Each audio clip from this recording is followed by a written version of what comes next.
Let's take a look at the behavior of the Romans. Is there a mammal that is acting in the same way? Have you ever seen one wolf leading thousands of wolves and attacking some territory? Or a king rat?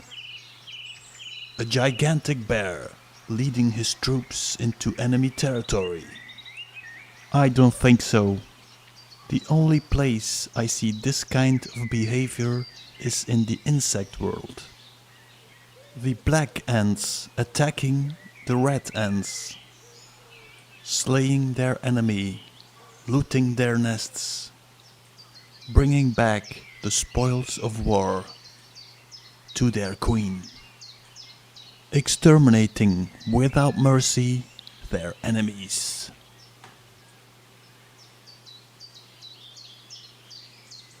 So I thought, let's think insect and observe humanity and history. The insect armies of Rome. The Greek insects. Their helmets even remind me of the Greys. The head of a praying mantis, an insect that will frequently pop up in my investigation. A horned one, a winged one,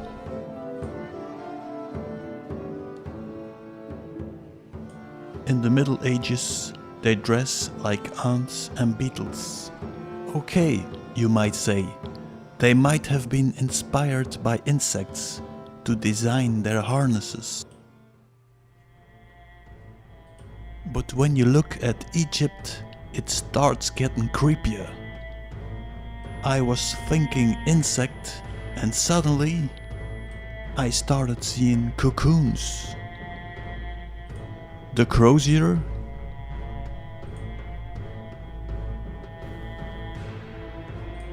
a larva in a cocoon, an underground nest, the mummy wrapped in silk,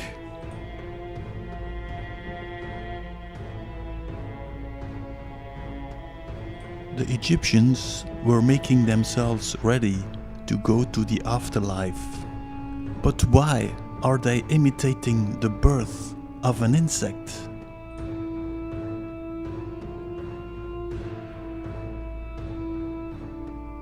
On the sarcophagus you see the image of the winged Isis.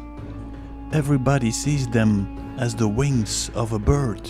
I would make them wings of an insect. Isis, Ishtar, Asherah, the queen of the hive. Let's look again at the cone-headed praying mantis. Isis and Madonna on the Super Bowl. Let's take a look at the ceremony. Madonna arriving with her Greek-Roman insect army. Waving palm tree leaves? No, let's make them insect wings. Sitting on the throne like the queen of the hive. Making ritual moves. So, let's take a look again at the Egyptian image of Isis. Let's take a look again at the sun between the horns. What would that mean? The adoration of the sun. To understand this, I will take this video to another level. I will explain why humanity suddenly started behaving like an insect.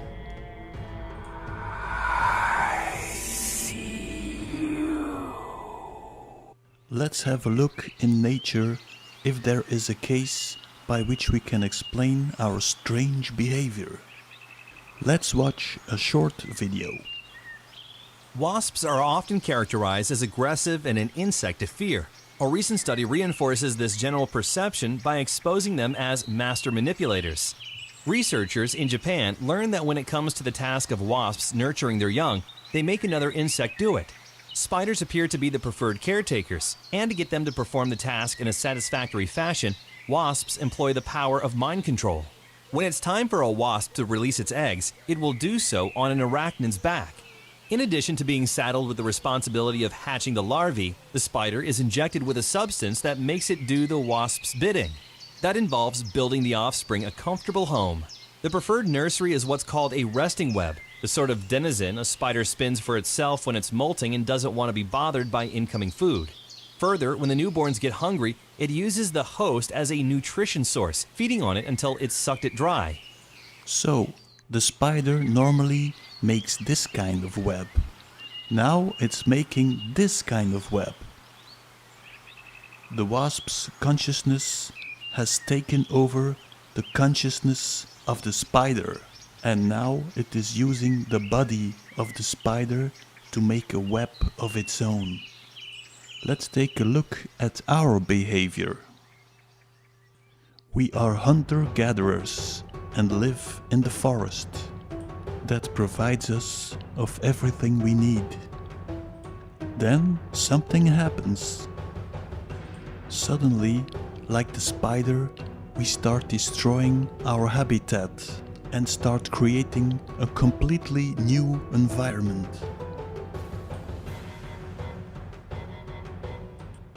We start living in cells. We start making strange buildings, wiring the whole planet, the World Wide Web, creating the weirdest machines. How is this possible?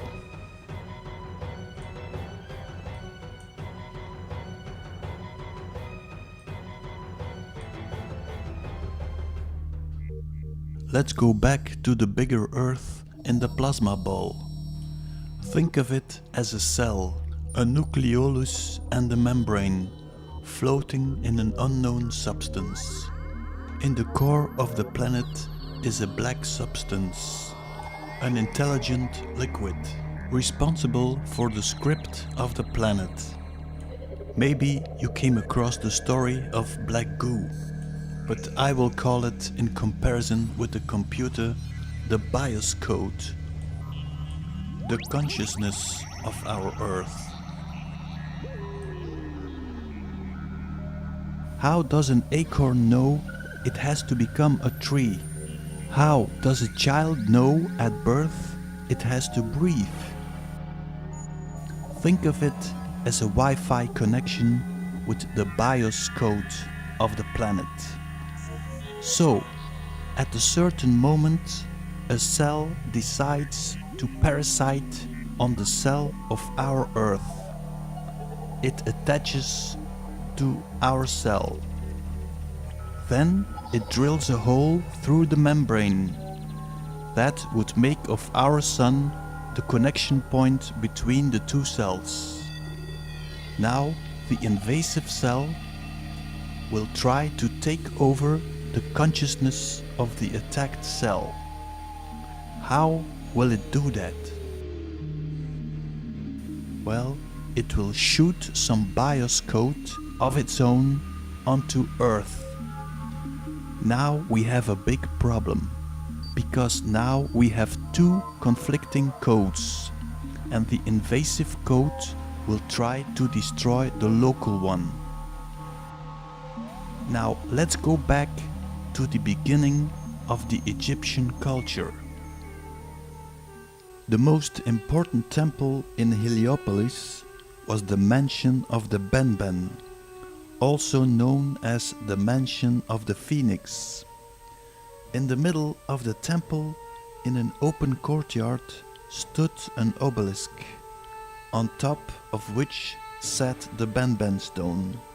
This was a black conical stone that looked like a small pyramid.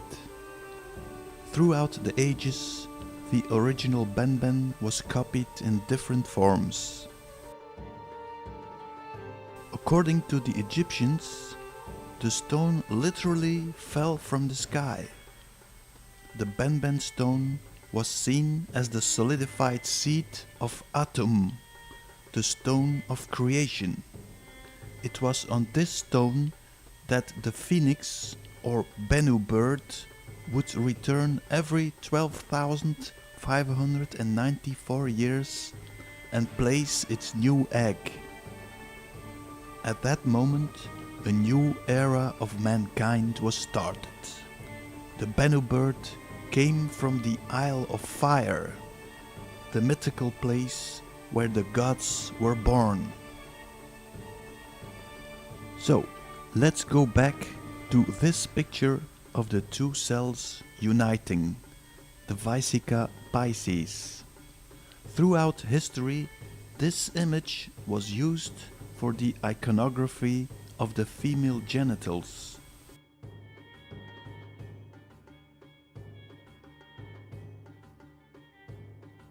The cosmic vagina, the Virgin Mary.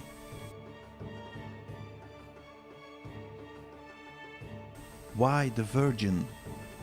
Because there was no sexual act.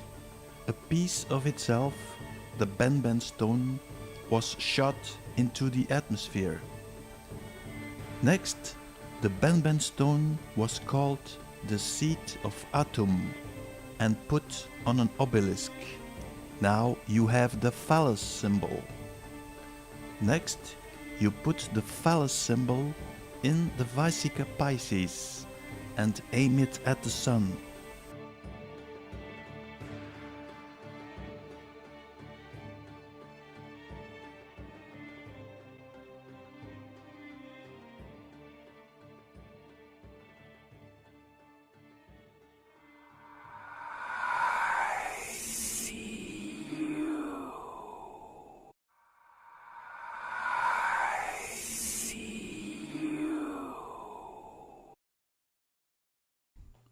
So, we are invaded on planetary level, but sadly enough, we are also invaded in our consciousness.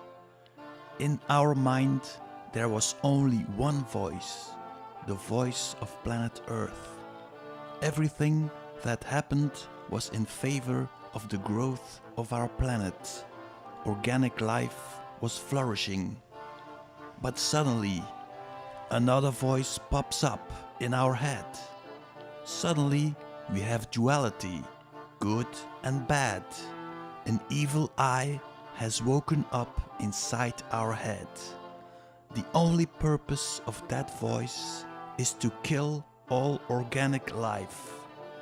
Suddenly, we think of suicide. Suddenly, we think of killing our neighbor for no reason at all. Now we start destroying all life on our planet.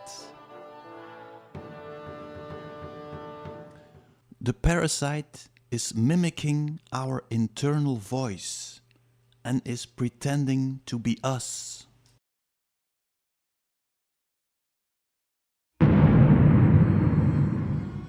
That way it is hiding from our awareness. How do we get rid of this parasite? Let me tell you the story of Ramana Maharshi. In the summer of 1896, Ramana went into an altered state of consciousness, which had a profound effect on him. He experienced what he understood to be his own death, and later returned to life. So, Ramana experienced his own death. I think he experienced the death of the parasite. From that moment, he was in a state of unselfishness. Ramana advised the method of inquiry into the nature of the self by asking the question, "Who am I?" He wants you to ask the question, "Who am I?" I being the ego. That way he asks the parasite, "Who are you?" thereby exposing it and making it to leave. Because of universal law, the parasite needs our consent to stay here. Therefore, it has to lie to us all the time. The moment you see it, the parasite is out.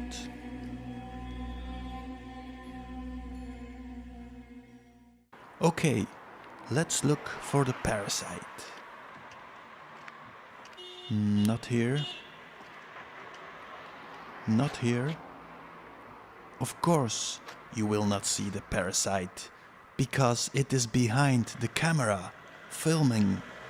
Okay, so there are two observers watching through the camera. The silent one and the one who is constantly talking. As we are born without a language in our head, the observer who is talking must be the parasite. Now the silent one can observe the noisy one. So we die. Now we got rid of it all, we think. Oops. We got sucked into the tunnel of white light. A winged being is waiting for us. An angel, God, Saint Peter. Funny how all those gods are winged. If I'm correct, this white tunnel is the corridor into the consciousness of the insect cell. The angels are the gatekeepers of the parasite's world, keeping us out. We have to stay in purgatory. No, you are not coming into heaven. You have to go back to earth, because you made some mistakes. You have to reincarnate again. You people are bad. You are sinners. You are destroying your own world. You have to return time and time again.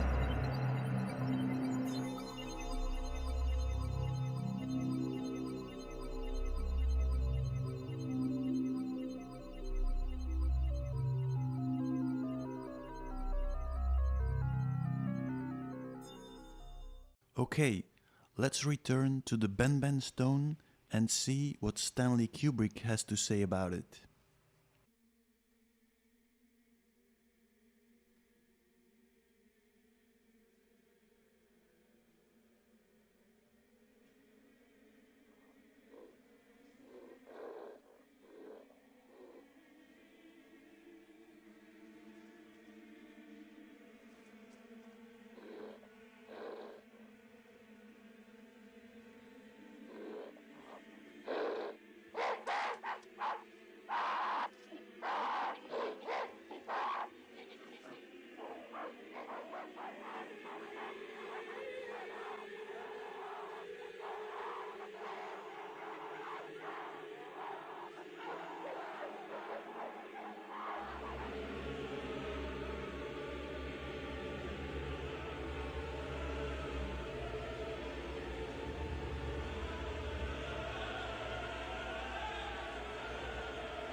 Let's return to Egypt for the birth of the Illuminati.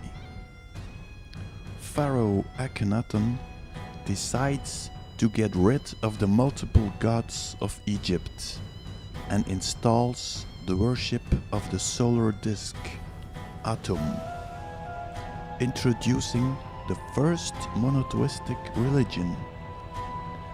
The Illuminati are those who are illuminated by the sun.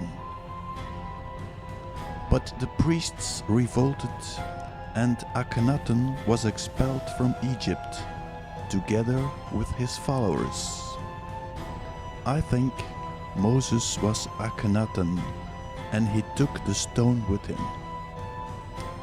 Here begins the story of the spreading of the infection.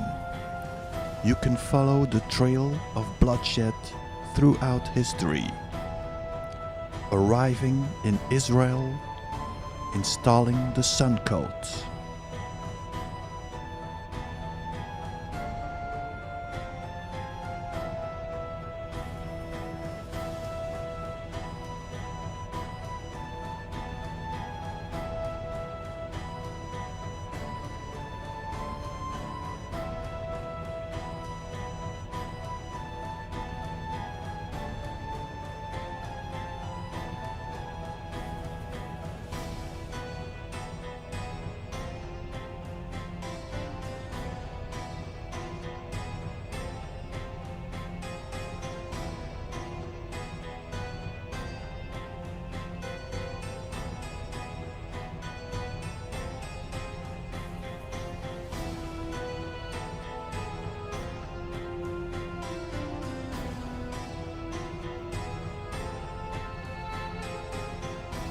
Solomon's temple. We're told about King Solomon's temple. Incidentally, there was no King Solomon. So don't look for King Solomon in history, because there was no King Solomon. That's the word Sol, Om, On. S-O-L is the sun in Latin. In Latin, the word sun is S-O-L, Sol. And in the Hindu priest of the sun, they call the sun Om. Remember the priest of Om? They chant Om. And On is the city of the sun. The Greeks call it Heliopolis. It's called Heliopolis to this day. But the Egyptians, Heliopolis. Heliopolis means the city of the sun. The city of the sun, Heliopolis in Greek, was originally called in the Egyptian On. Look it up in any dictionary. Arriving in Lebanon, Phoenicians. The Greeks, the Romans. Who was Jesus? Well, I think Jesus was an early Illuminati fighter who saw the danger of the sun cult in Rome. He attacked the banksters, but that might not have been a good idea, because he was betrayed, heavily tortured and crucified. But the Illuminati played a very clever trick. They assimilated him into the sun cult. They invented the story of the resurrection of Christ, like the phoenix. They gave him 12 apostles, like the 12 sun gods of Mount Olympus. They gave him an aura, the sun. They made him a tranny, let him give the sign of Baphomet, welcoming the phoenix. Are you sure you are worshipping the original Jesus? The infection is spreading to Europe. Europeans are colonizing the world. Britain is ruling the waves. The infection in America and Russia.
be back.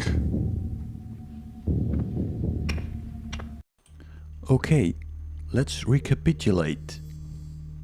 A parasitic cell is attaching to our cell.